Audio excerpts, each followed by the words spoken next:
It's really difficult to take the politics out of energy. You can take the energy out of politics, but you can't take politics away from energy. That's unfortunate. But that's one statement. I'm going to make another statement to you, that energy is power. That's true. But it's also true in another sense, because energy really does represent political power. Unlike the currency and the current that flows when electricity flows, so political power, democratic power, flows with energy generation. So energy is also freedom, or can be.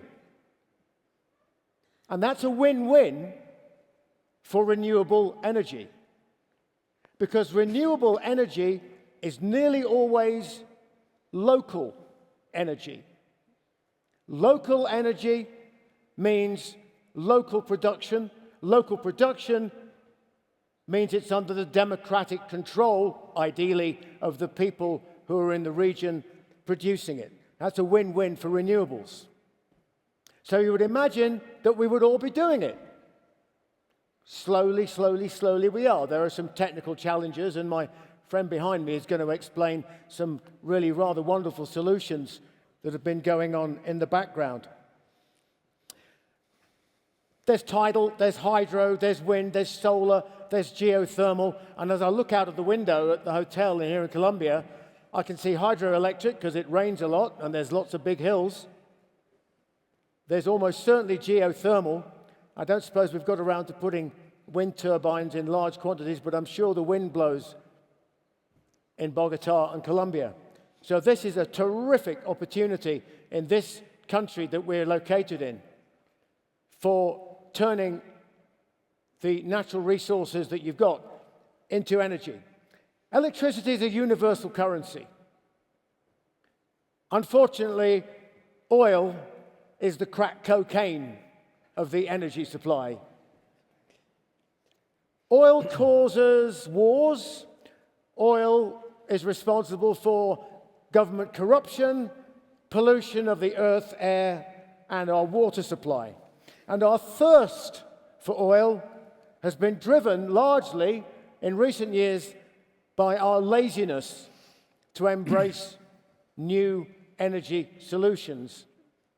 And don't forget, an energy solution is only about the thing that you plug into it to operate. So finally, we're getting to the point where we are starting to remove fossil fuel-driven cars from our roads and streets. And that process will accelerate. And if we get solid-state battery technology, which is coming, then it will accelerate even faster. And in years ahead, you won't even be able to give oil away. People will say, oil, what's that for? It's for a few things, but not much. Unfortunately, right now, oil-rich countries develop distorted economies. Like the addicts, they're pumping their next fix. They try to develop modern, competitive internal and external markets, but the oil drug is just too easy to consume instead of doing the responsible thing. But oil is not the only solution. If you look at renewables, there are some places in the world where renewables are a long way away from being a realistic solution. Places where there is so little infrastructure, even if you were to put renewables in there, then you wouldn't be able to apply them in any meaningful way. You need more development before you can put renewables in there. That's an obstacle. One thing you could think about, which maybe sounds counterintuitive, because when people say renewable, they say clean, and when I say nuclear, people go, oh my God. But it was James Lovelock who invented the Gaia hypothesis that the Earth is just one big organism. He made himself very unpopular by saying the unpalatable truth that sometimes you might have to do a little deal with the devil to tide you over for 10 years. And there are now super cheap, very effective, very small bijou nuclear self-sustaining reactors, not much bigger than a phone booth, that will supply communities so they can build the grid so they can then be truly renewable. Building renewables is all about the art of the possible. It's all very well standing on a soapbox, but we have to get real. It's a little bit controversial, I suppose, advocating a nuclear option as an interim choice. But in fact, renewables, nevertheless, are making massive strides. And now they really are a viable alternative. 5 years ago, it was very popular to say, oh, wind turbines, load of rubbish, absolutely subsidized so far up to the hilt that it's all a load of green nonsense. No more. No more. Battery technology, as we'll find out in a minute, is catching up. And in actual fact, we can oversupply grids with power, and the problem is only the storage that we need in the interim. And my friend Marek behind me is going to talk about that in just a second. So energy is power, and energy is independence for communities. My little experience with energy is because I do a lot of stuff. Obviously, I do a fair bit of singing a little bit, but most of that's hot air. I also do a lot of stuff with aerospace. And famously, when I came here to Colombia, we flew a Boeing 757, and we flew it around the world. And then, just to increase my carbon footprint, we did it again, but this time with a 747. I'm not going to tell you how many tons of fuel, of kerosene, a 747 burns, but it's an awful lot. So to try and make myself a little bit cleaner and to try and reduce my carbon footprint from a size 50 to a size 8, I invested in a project called HAV, a hybrid air vehicle. Back in the 1930s, the most reliable way to get across the Atlantic or the Pacific was an airship. And unfortunately, the one tragedy that occurred rather colored our view of airships as being dangerous. But actually, like renewables, the airship time possibly may have come again. And I was a seed investor in a method of air transportation which is 90% more efficient than any aeroplane which is even on the drawing board. And we've built it. So we can take 50,000 kilos, and we think we can achieve nearly zero carbon flight with 50,000 kilos across the Atlantic or the Pacific.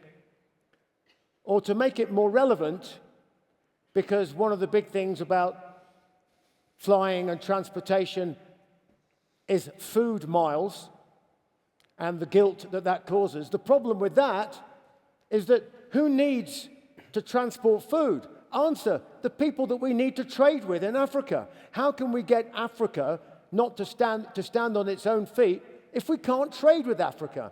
And if we're all busy in our energy-compliant ghetto saying, we're so pleased we can't feel guilty about food miles while people in Africa are being denied the ability to trade.